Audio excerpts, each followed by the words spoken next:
So the idea that came to me this week was the circular nature of life. And realizing that everything in our life is a circle. Everything is in constant movement. That's why my talk title today is Life is a Never-Ending Circle. And you know, this idea of life being circular goes along with the law of circulation. And that law states that all things in the universe are always flowing in circulation. Simply look at nature. Look at the 4 seasons. How there's winter, spring, summer, and fall, and it's circular. It is constantly in movement. There's planting, there's the planting coming up, there's the harvesting, and then there's a dying, and then it's a recycle. It's always going on. Think about the circular nature of water. How water, to remain pure, is always circulating. The best example of this is the Dead Sea. The Dead Sea does not have an outlet. Ergo, water going in dies. There's nothing living in the Dead Sea. And because of that, it's true in everything. So take the human body. Your blood is always in circulation. And when there's a blockage in that circulation, there's disease. The oxygen you're breathing, it's always in circulation. And when there's a blockage, there's a problem. In the assimilation and elimination of food, there's always a flow in and out. And when there's not, there's a problem.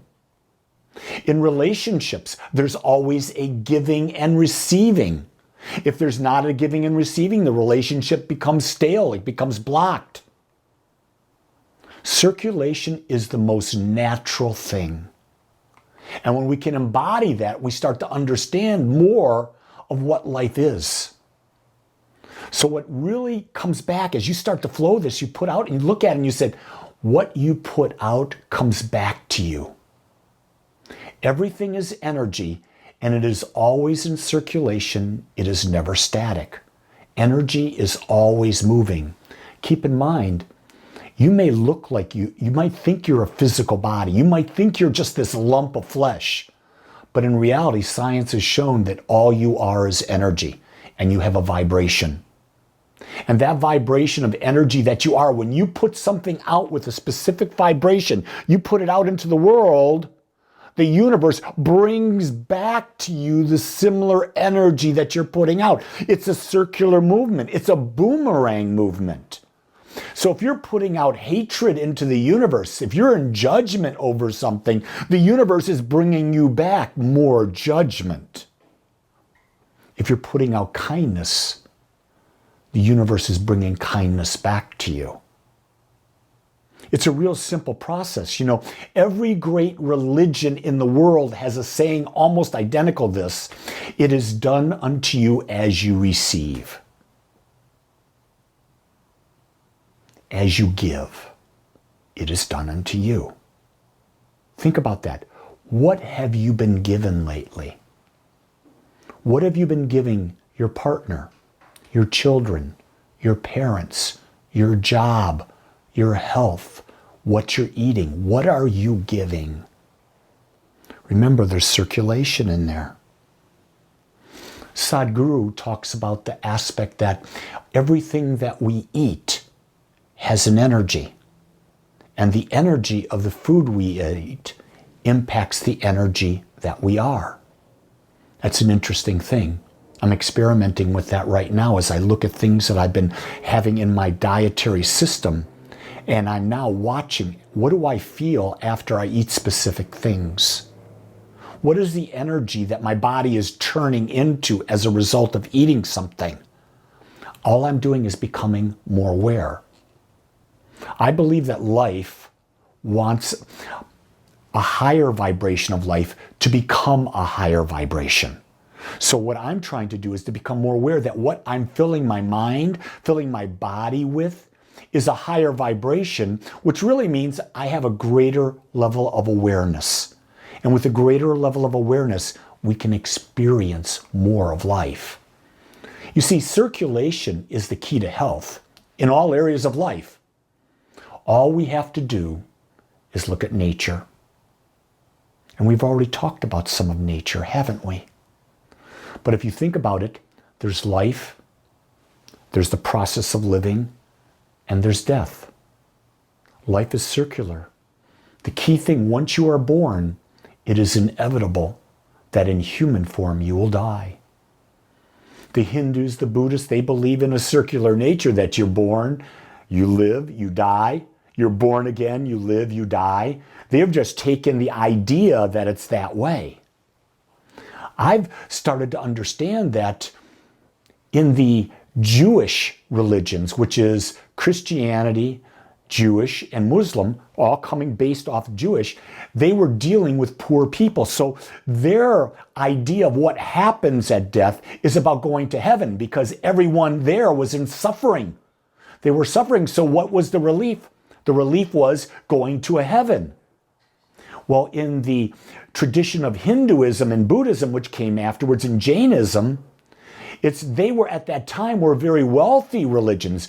Buddhist was a prince and things of that nature. So what happens when you have overwealth?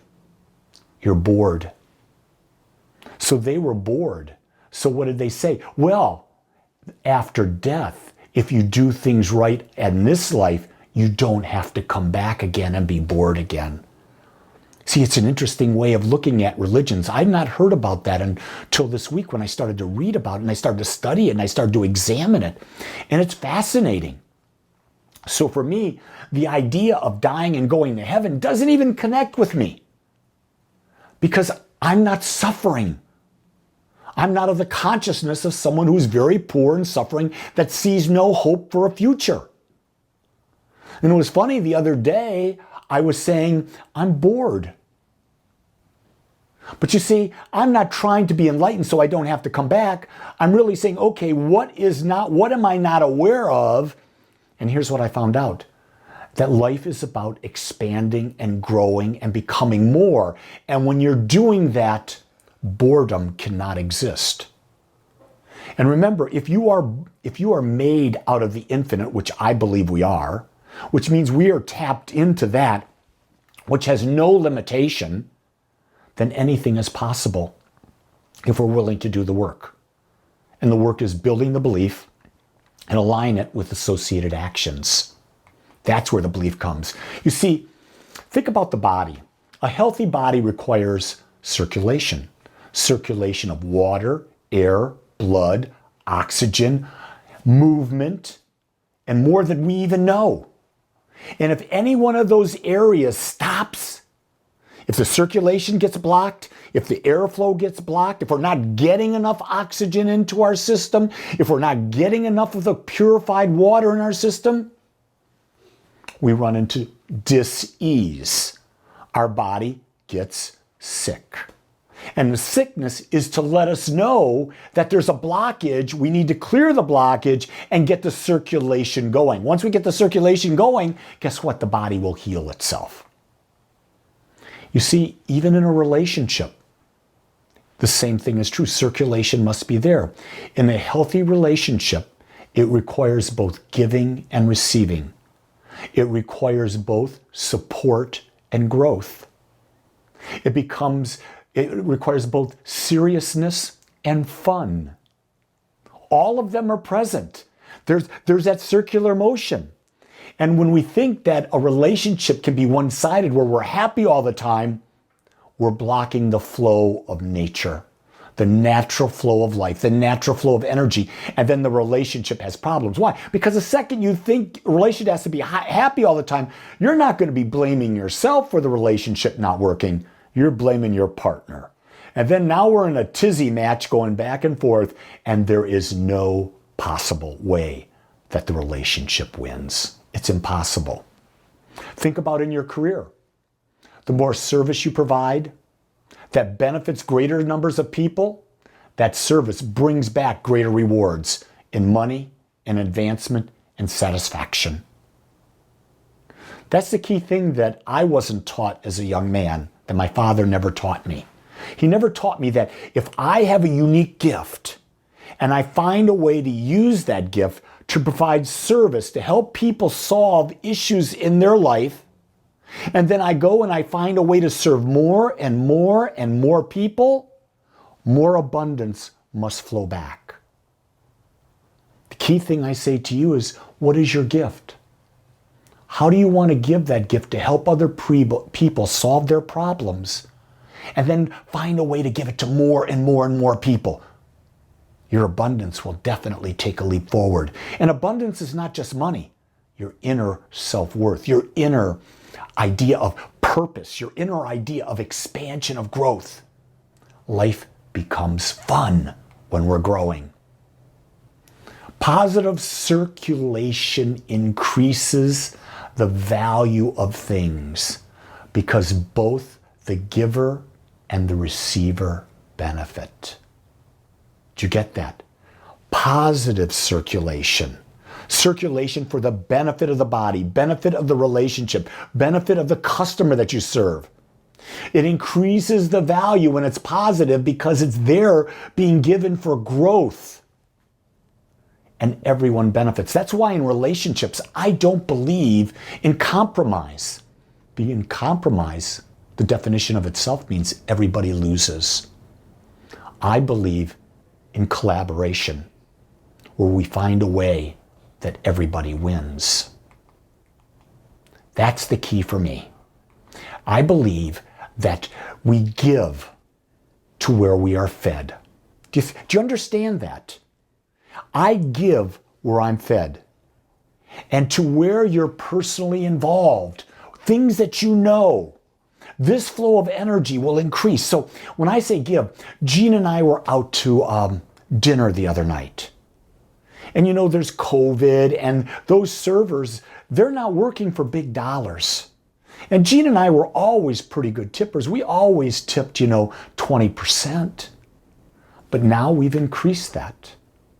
Because when that server does a good job and they're doing this job in the midst of this, we're feeding them. I invite you that if you're being fed by this message, give back. That circulation of energy will increase not only for you, but in order for Agape to bring this message to more and more people. It's a proven principle. If you don't believe it, test it and prove it for yourself. That's the key thing. Here's the key. The key to healthy circulation is that it must be consistent. The more we do it, the more persistent we do it, the more we increase the flow. It's the same thing with meditation. People will tell me, Lee, I meditated twice this week. No, twice is better than none, but that's not the flow. The flow is meditating every day, twice a day. That's what I've proven for myself. Every great spiritual guru that's meditated, they all talk about daily meditation. Now, you don't have to meditate long. I believe that the ultimate is 20 minutes twice a day. That's plenty. 40 minutes of your day. That's not a lot to ask for you to have peace, for you to feel connection, for you to understand that life is right where you are. So I want you to take an evaluation of your life. Where do you find that flow is missing? What do you think the blockage is? What can you do to let the blockage go, to get rid of it? It might be as simple as starting a deep breathing program. It might be as simple as drinking more pure water. It might be as simple as being consistent in a daily meditation practice. It might be as simple as being kind to everyone you meet. Most importantly, the healthiest circulation that you can create is a circulation where you can look in the mirror and you can look yourself in the eyes and you can accept yourself just as you are, with no criticism, no judgment, just pure love. And when you can love yourself, the universe will love you back.